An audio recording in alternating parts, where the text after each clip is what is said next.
Magandang umaga po, Bibining Rose.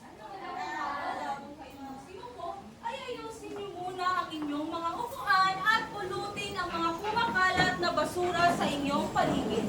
Inaayos naman ang mabuti ang mga upuan. Ayan, maaari na kayong mag-upo. Dito, may lumiban ba sa ating klase ngayon? Dito, may lumiban ba sa ating klase ngayon?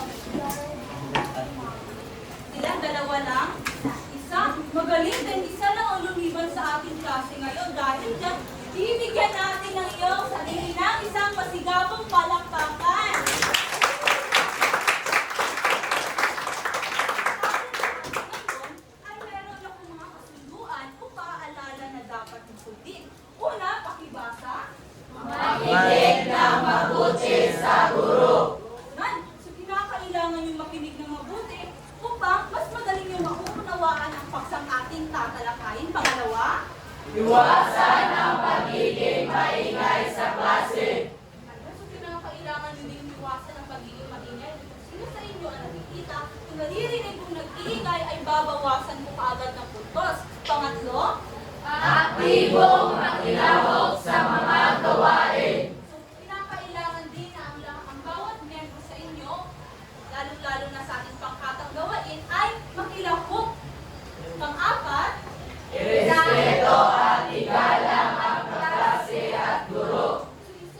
isa ito sa pinakamahalaga sa lahat. Kinakailangan nyo igalang ang inyong mga kaklase, hindi lamang inyong mga kaklase, pati ang inyong guro na nagsasalita dito sa harapan.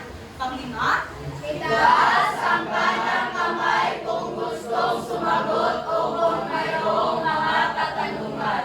so itaas nyo lamang yung kanang kamay kung gusto nyo sumagot o kung mayroon yung mga katanungan hinggil sa paksang ating nagalangay. Nagkakaintindihan ba tayo mga mag-aaral? Yes, ma'am. Yan, mabuti naman po ganun. Ngayon, sino sa inyo ang nakakaalala sa paksang ating tinalahan makarang araw? Sige na.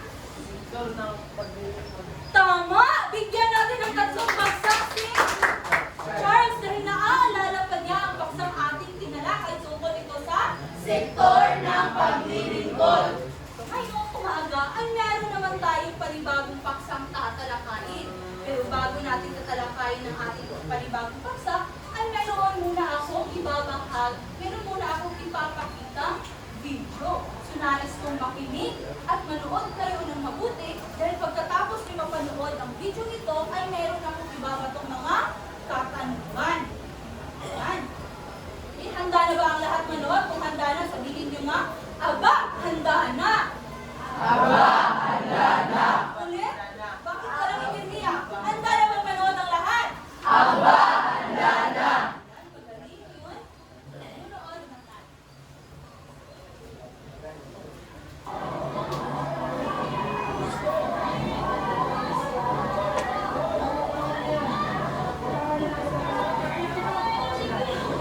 Nagkatulakan at nagkasigawan ang mga tindera at mga tauhan ng MMDA Sidewalk Area Operations Group at Pasay LGU sa barangay 145 kanina umaga. Inutis na kasi ng mga otoridad ang mga kariton na ginawang karinderya na nakaharang sa kalsada pero ayaw itong ibigay ng mga sidewalk vendor.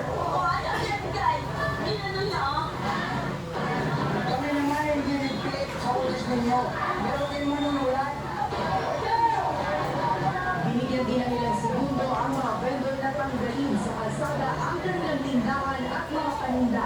Nagkumawag silang bitbitin ang mga naisalbang gamit. Sa pagmamadali, pilit na pinagkasya ng iba ang mga gamit sa kanilang bahay. Hindi umubra ang mga pakiusap nila at kinubiska ng mga otoridad ang nilahat ng natirang gamit na nakaharang sa kalsada. Pinaghihila rin ang mga pedicab at tricycle na nakapark sa kalsada.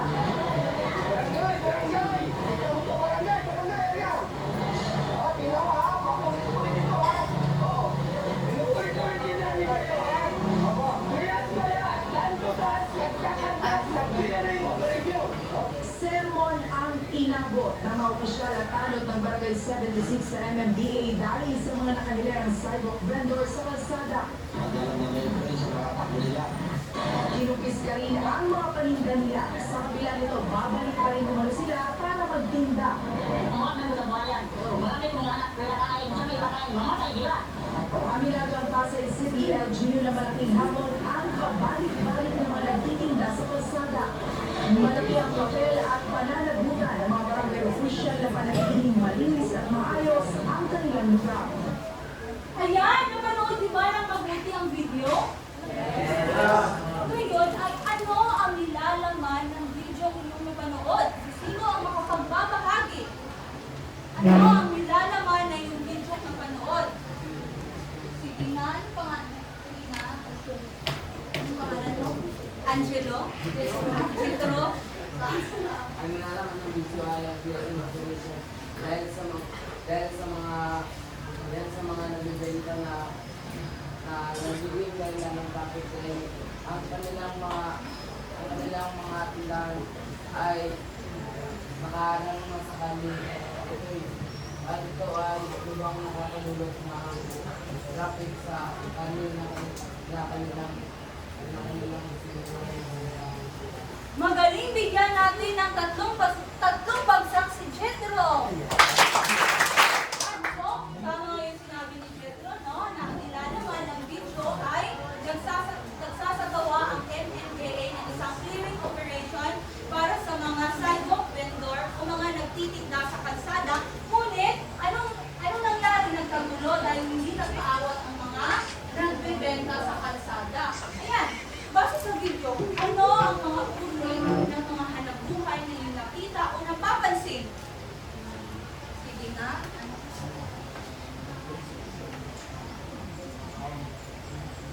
Ayan, nagbibenta daw sila upang mapakain ang kanilang pamilya. Sumukod doon, ano pa? Ano pa? Sige. Ano pangalan mo? Percy? Ano ang mga halimbawa o uri ng hanapbuhay na iyong napapansin o nakikita sa video?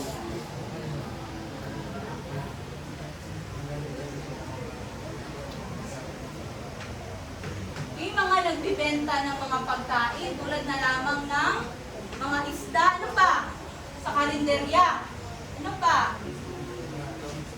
Mga chips. Ayan, magaling. Bigyan natin ng dalawang bagsak sina Noah at Super. Ayan, pinatatlong ng bagsak. Ayan. Ito, ano na ba kayong kinuha? O ideya kung ano ang magiging paksang ating tatalakayin sa umaga nito? O, ito. Ayun, magaling. Agad niyo talagang nakuha kung ano ang magiging paksang ating tatalakayin ngayon. Talagang nanuot talaga ng mabuti si Kyron. So, ang ating tatalakayin ngayon ay tungkol sa informal na sektor. So, bago natin tatalakayin ang paksang ito, ay babasahin muna natin ang ating magiging layunin. Yan. So, nais ko na ang unang pangkat na ito ang magbabasa sa unang layunin sa letrang A, habang ang pangalawang pangkat naman ito ang magbabasa sa letrang B sa ating layunin. At sa letrang C sa ating layunin ay sabay-sabay nyo itong babasahin. Nagkakaintindihan ba tayo mga mag-aaral? Yes! Yan. So, ako muna, susundanin ko ng una, pangalawa at sabay-sabay. So, pagkatapos ng aralin, 70% ng mga mag-aaral ay inaasahang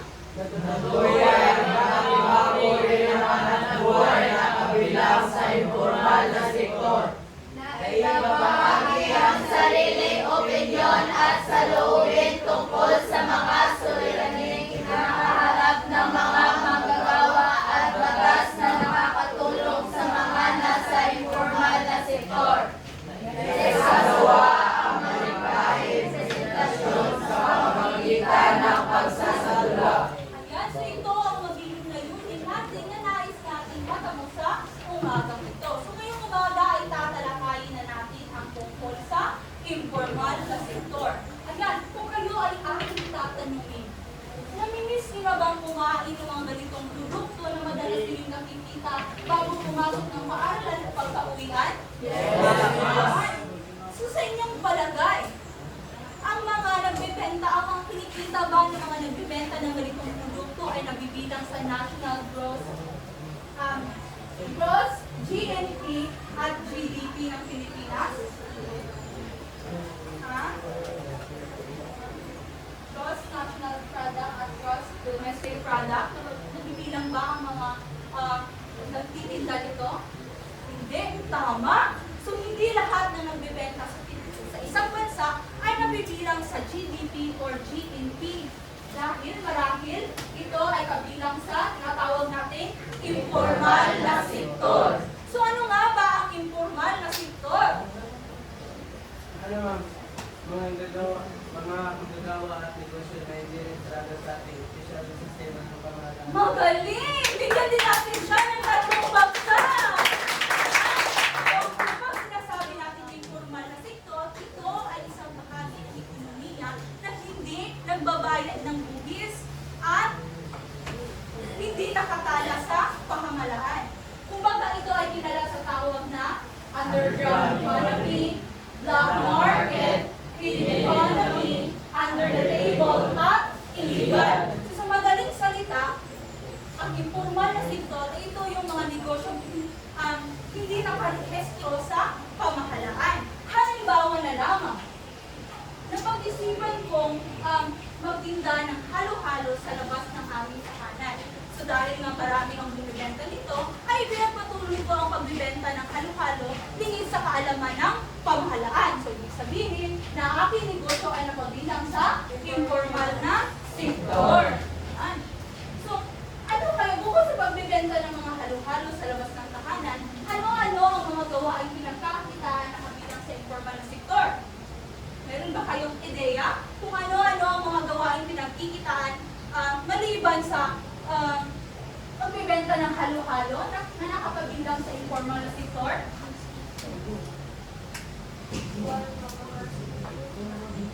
Tama, mga street foods. Yan. So, una na dito ay ang maliit na tindahan sa gilid ng kalsada, katulad na lamang ng mga sari-sari store, mga karinderya.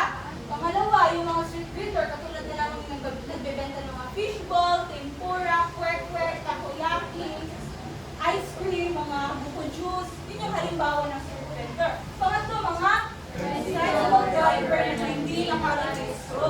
So, mabilang din yan sa informal na sektor. At ang pang-apat ay ang mga home-based jobs. Halimbawa ng home-based jobs, yung mga nanglalabada, nagbabantay ng bata, yung mga gumagawa ng mga handicrafts na kanilang ibinibenta sa palengke o sa online. So, at ang panglima ay ang mga illegal na mga gawain. So, anong mga illegal na gawain na kabilang sa informal na sektor? Ano, sigarilyo. Yes, drugs. Drugs, ano pa? Sigarilyo, pagbibenta ng sigarilyo, ano pa? Mga peking sigarilyo. Okay, tama. So, ang mga halimbawa ay yung mga smuggling, mga nagtitinda ng mga peking produkto. So, ngayon dito naman tayo sa mga dahilan. Kung kanina yung mga dito, mga dahilan ng pagkakaroon. So, bakit hindi nagkakaroon ng informal na sektor? Meron ba kayong ideya?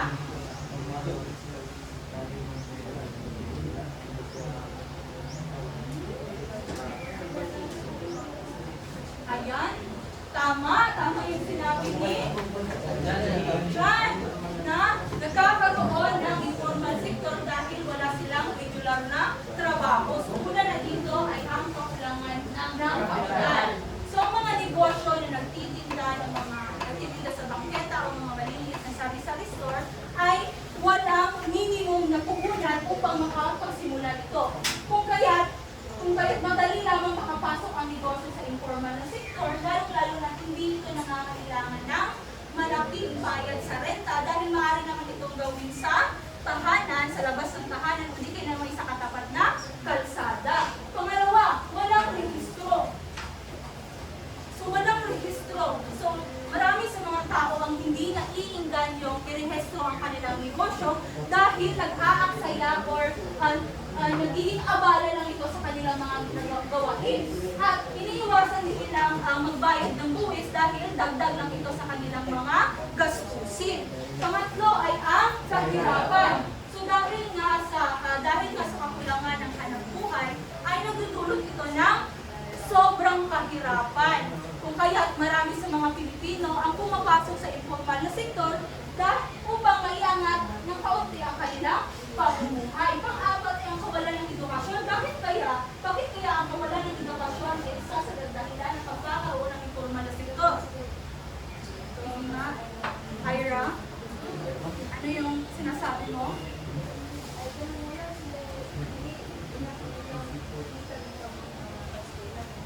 Ayan, magaling din si Ira.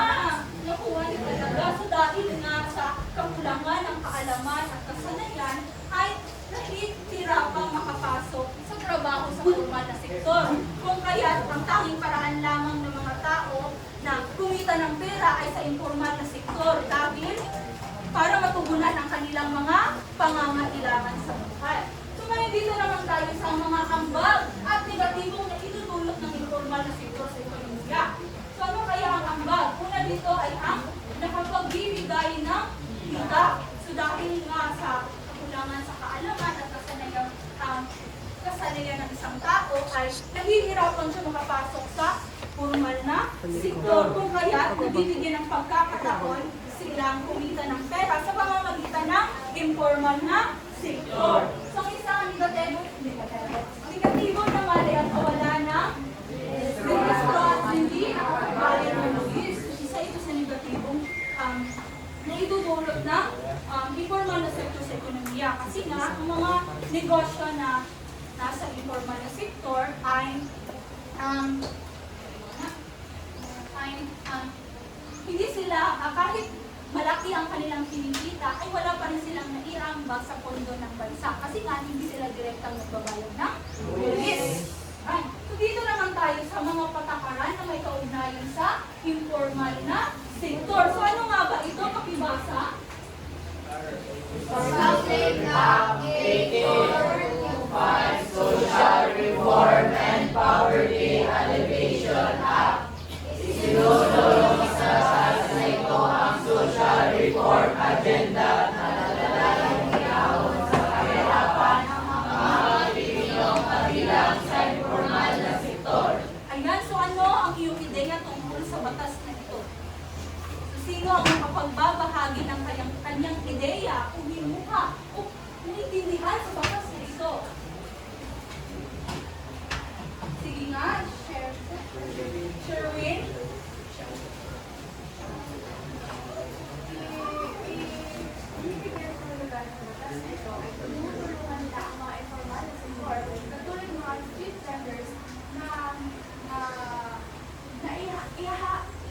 Iahon sa kahirapan mga vendors ito na tinutulungan sila na makahanap ng ibang mga alternatibong mga gawain para maiwasan yung mga gawain ng information. Ay, magaling. Bigyan din natin ng tatlong boksa si Sherwin. Ayan. So, sa batas na ito ay tinakda ang batas ng National Anti-Poverty Commission na kung saan layunin ng batas na ito na isulong ang ano? Isulong ang pantay na oportunidad sa edukasyon, ano ba? Kalusugan, pabahay at kabuhayan upang maging mabuti ang kalidad ng buhay ng mga mahihirap. Pangalawa, Cash for Work program. Isang programa ng gobyerno kung saan binabayaran ang mga benepisaryo dahil nakapagtrabaho sa mga proyektong makakatulong sa komunidad. yan. So sino ang merong ideya dito sa batas na ito?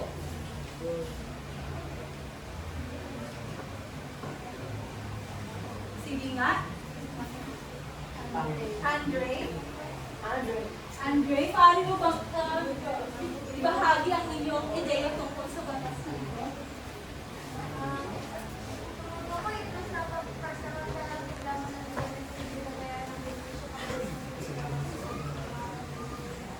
So, kung ako ito sa pagpasamantalang binabayaran ng manggagawa na kanyang binigyan ng benepisyo sa isang lugar. Ayan, magaling din si Andre dahil din nakakatanggap ka ng ganyan bala. Ayan, so tama nga yung sinabi ni Andre, no, na kapag ang batas ng Cash Forward Program or CWP, ito, ipinatupad ito ng pamahalaan upang, mabigyan ng tulong ang mga tao na wala ng hanap buhay.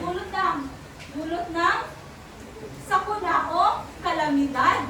So, itinatupad dito upang mabigyan sila ng kita at maiahawin sila sa kahirapan. Pangatlo, Dole Integrated Livelihood Program or DLP, pakibasa ng sabay-sabay. Ito ay nagbibigay ng tulong pagkabuhayan sa mga mahirap na wala ng trabaho at marginalized na paggawa. Sino ang makapagbabahagi? Andre? Andre? Literal?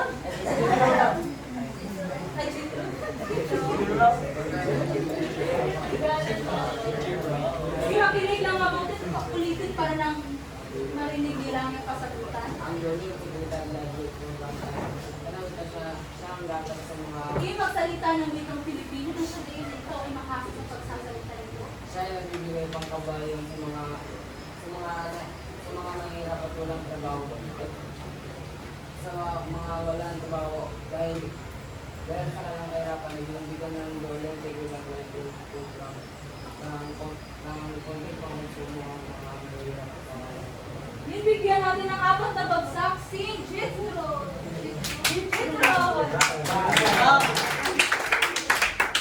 So, layunin ng batas na ito na bigyan ng kabuhayan, bigyan ng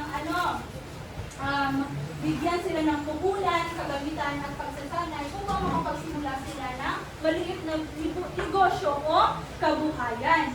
So, sino ang mga kabilang dito? Sino yung mga beneficiaryo? Yung mga self-employed. Ano pa? Mga informal workers at lalong-lalo na yung mga naging naapektuhan ng mga kalamidad. Meron pa ba kayong mga katanungan hinggil sa paksang ating tinalakay? Wala na. Kung ngayon, kung naunawaan nyo na ang paksang ating tinalakay, yan susukatin ko kung gaano kalalim ang inyong natutunan sa ating tinalakay. Ano ang ambag at hindi mabuting epekto ng informal na sektor? Ibang kamay naman! Ano pa ba? Apat? Apat? Ang ambag ng informal na sektor ay nakatulong ito sa atin na magkaroon tayo ng konting kita. At ang hindi mabuting epekto naman ay informal na sektor ay hindi ito radyo at hindi ito nakapagbayad ng Tama, bigyan natin ng 5 bagsak si Abal dahil nakuha niyo talaga ang katanungan.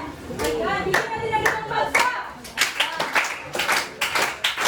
Ayan, so ang ambag ng informal na sektor ay nabibigyan niya ng trabaho o kita ng mga walang regular na trabaho. Habang ang hindi mabuti epekto naman ng informal na sektor ay hindi ito nagbabayad ng buwis at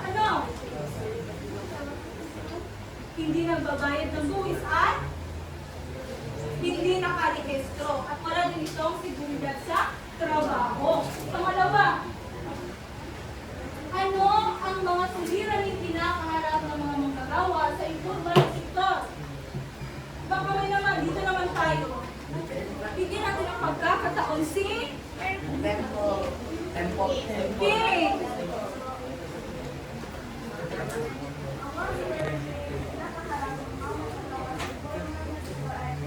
Wala silang registro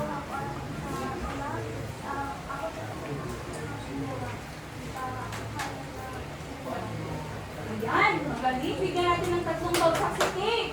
So, ang mga suliraning kinakaharap ng mga manggagawa sa informal sektor ay nagdudulot ito ng pagkawala ng hanap buhay ng mga nagbebenta, mga street vendors.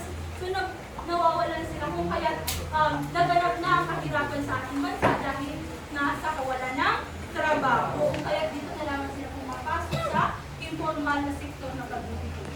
Pangatlo, paano naapektuhan ang pamumuhay ng mga informal na sektor sa direktang kautusan ng pag-aalis at paglilitis ng lahat ng nakasagabal sa pagbubuhay ng lansangan? tayo.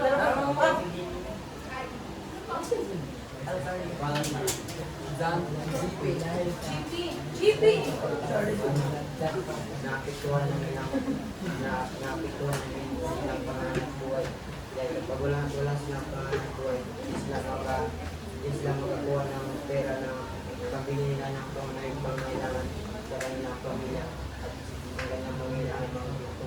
Dahil sa pinapalit sila ng gobyerno, dahil sa kawalan, dahil sa hindi sila bumibigay ng buwit sa ating kamahalaan. Ayan, magaling. Bigyan natin na. Limang babak ulit si JP. Ayan, tama nga yung sinabi ni JP, no?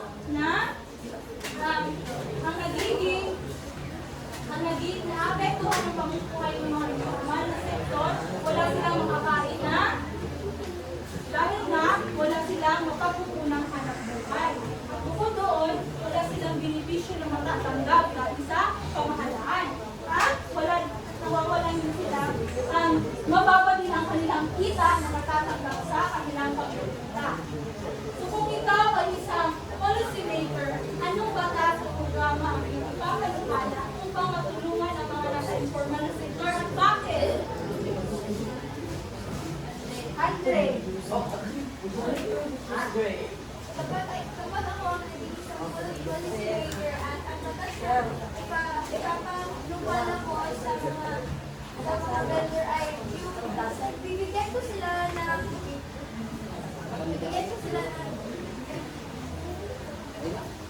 opportunity na makakita sila og lain na trabaho na kanang tarong o makahawa sila sa informal na sector o niya. Tapos kung pag-budget kong policy about that na is awato na mo kung bad policy ito nga na tagana mo sila og opportunity na tagana fair na education o kanang kalusugan o kanang buhay.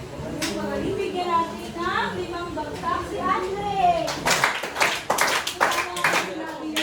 Nagbibigyan na daw ng pantay oportunidad ang mga nasa informal na sektor. Bukod doon ay ang mga paraan din na maaari natin matulungan ang nasa informal na sektor ay magpatupad or magpabigyan ng mga designated areas ang mga nagbibenta sa salibong. At bukod doon ay bigyan sila ng mga utang na kung saan ay mababa ang interes. Sa gayon ay meron silang pagkukunan ng puhunan. Bukod doon ay bibigyan din sila ng mga insurance at pension para magkaroon sila ng seguridad at pantay na oportunidad. Meron pa ba kayong idadagdag? Wala na. Kaya ka? Shuin. Kung gagawa ko ng pipili ako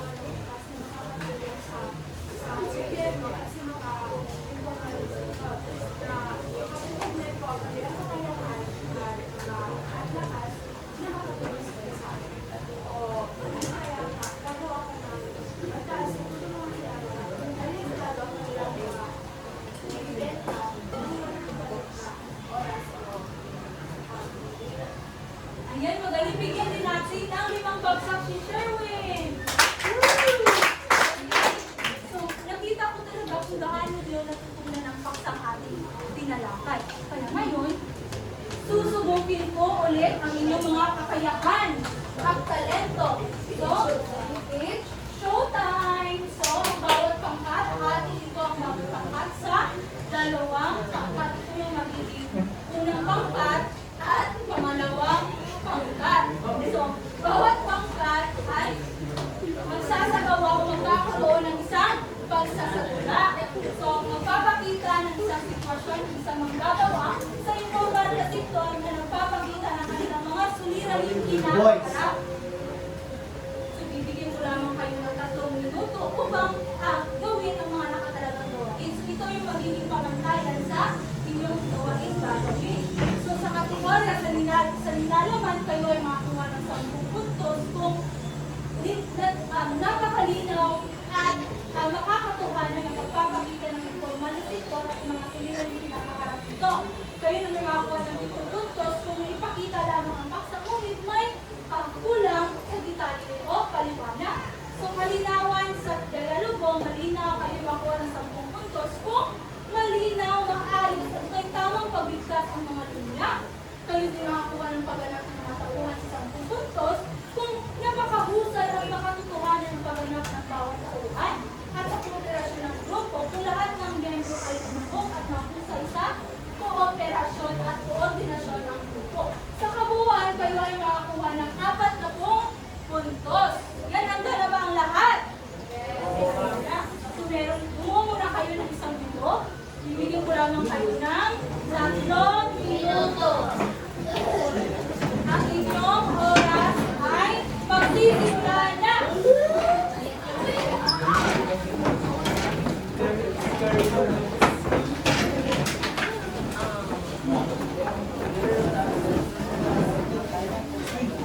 Balakay, artista ko.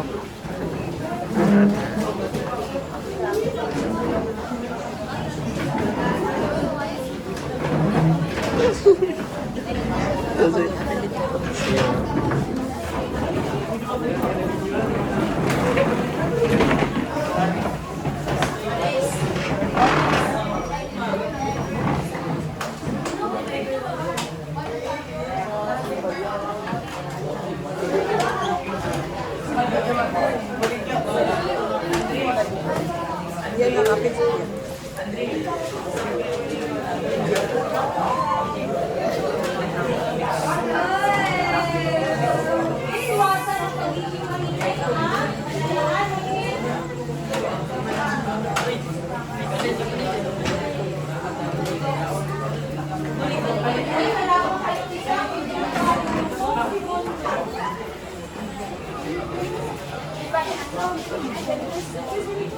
maging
Ayan, so alis yun, tapos na. Okay, balik na tayo sa kukuhan ng pwede pinakon sa Isa, dalawa, tatlo, apat, lima, anim, pito, walo, siyam, sampo. Sa unang question ay ang unang bangka. Ina! Para hindi mabawasan yung libog. Isa. Tumayo.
Sige, sabay-sabay. It's showtime! Sige, isa, dalawa, tatlo. It's showtime!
sinira.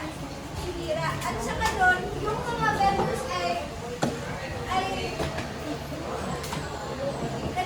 nag-away sila na hindi sila sugot na pao nilang mga ginagaligya sa ilang mga store. Kaya ilan naman ang hanap buhay. So like, nag-review sila mga pagpaano sa mga government na pao nilang store.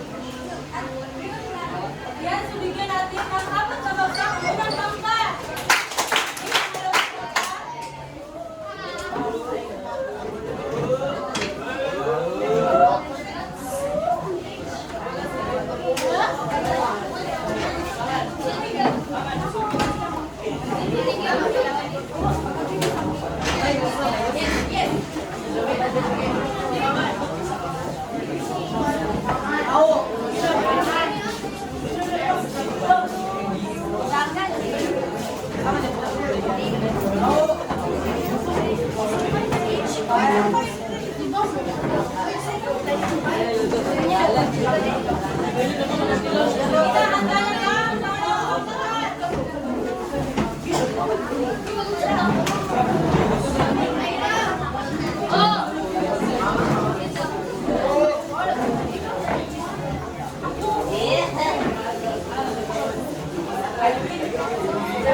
Handa na.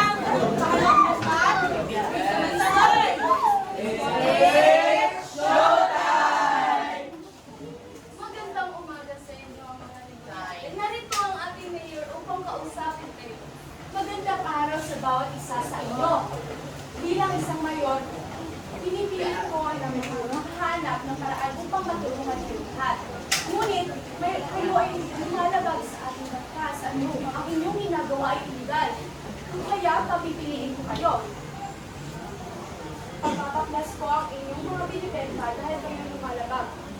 O, tutulong kayo sa aming programa na Cash for Work program na makakatulong sa bawat isa-isa.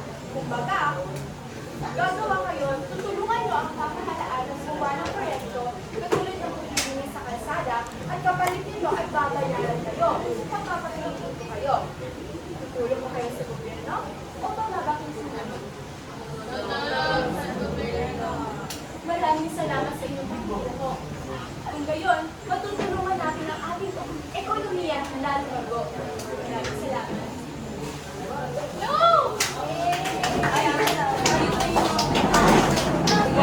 Bigyan natin ang ibang bagsak. Ang pangalawang bagsak. Sabay-sabay. Yan. Bigyan na kayo inyong takuhang resulot. Sa unang bangka at sa nilalaman, kayo ay nakakuha ng 10 puntos dahil malinaw at makakuha ng kanyang mga sinado sa sitwasyon. Kayo naman ay nakuha ng 7 puntos lamang sa kalinawan ng ganito. So bakit kaya kayo nakakuha ng 10 puntos? Ito at 7 puntos. Kasi nga, may mga ilang pamagay na nakita at hindi klaro yung pagpapaliwanag. Kaya may pagkalito, kayo naman nakuha ng 7 puntos.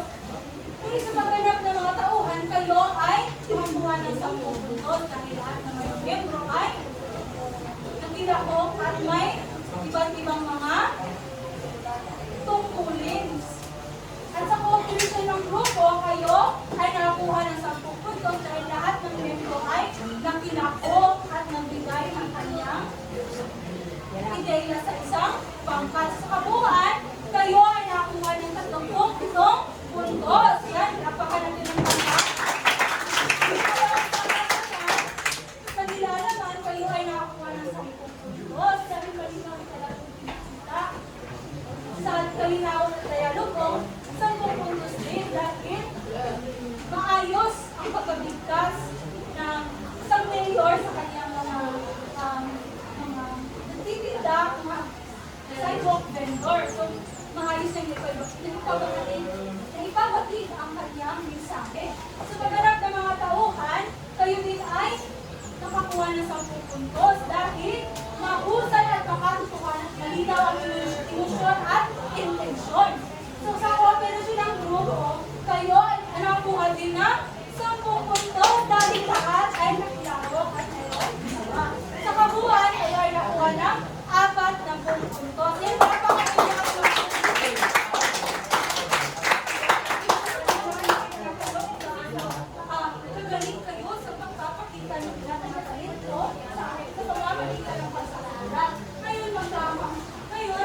ibahagi ninyo kung ano ang iyong natutunan sa aralin ito. Kung sino ang makapagbabahagi ng kanyang natutunan sa aralin ito.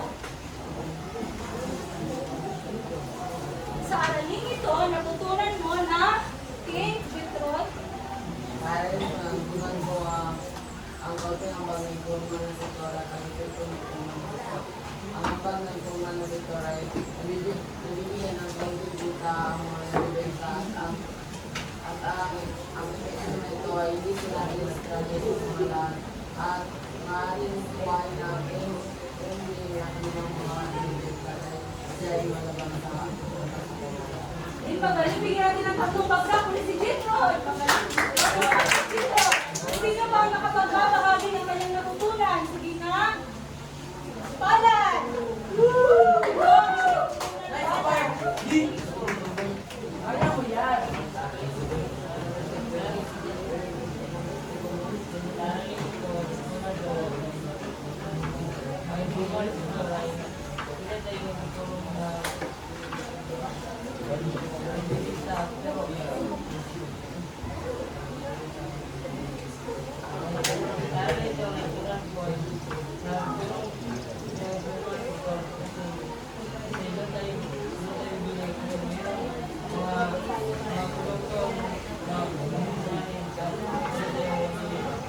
Magaling palad. So wala na bang dadagdagang palad? Meron ba?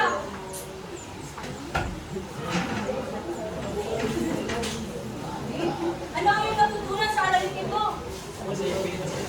Magsalita ng Tagalog. Okay. Ano ang iyong natutunan? Ang natutunan ko dito sa alam ko ay kung paano ba ang buhay natin. Sige na. Formal na sito. Mahirap man dito pero makikita ka ng kahit kaunting pera pagpatulong sa pangkakain ng pamilya mo. Ayan, magaling. Pero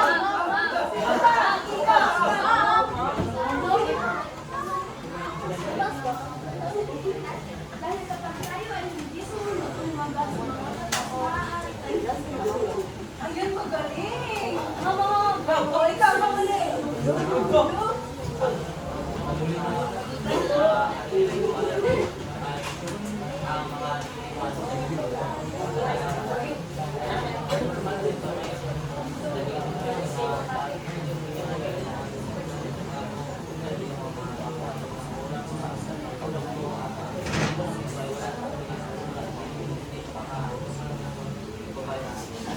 Yan, talagang natutunan din talaga ng mabuti ang ating pagsangkinalakay. Kaya magkakaroon tayo ng pasulit upang sa paano ulit ang inyong mga katalimutan. Ayan. So, bibigyan ko kayo ng mga nakahandang talatanungan. So, dito nyo lamang sasagutan. Bibigyan ko lamang kayo ng 2 minuto. So, ang gagawin nyo lamang ay isulat sa pangkang pili kung ang salita ay tumutukoy sa normal na sektor. At kukusayan kung ito ay tumutukoy sa informal na sektor. Ayan, so pakipasa sa akin.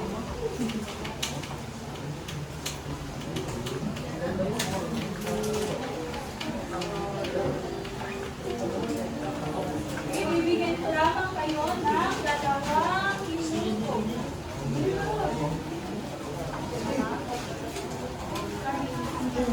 Napasa na ba?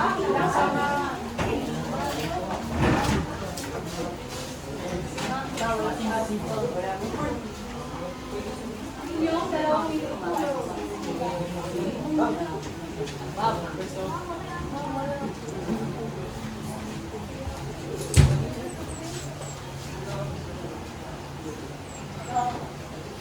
ayun lang po.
Very good. Sa final din na pag-iwan. Sakto. Para ano dyan.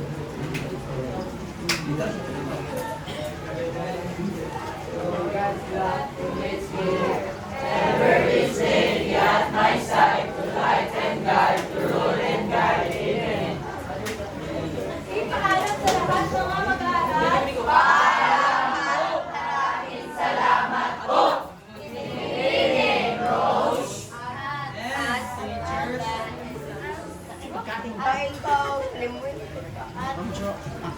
Oo, kanan.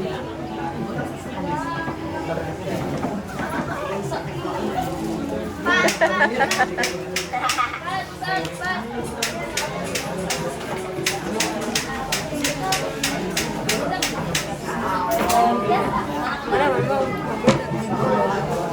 Over na dito.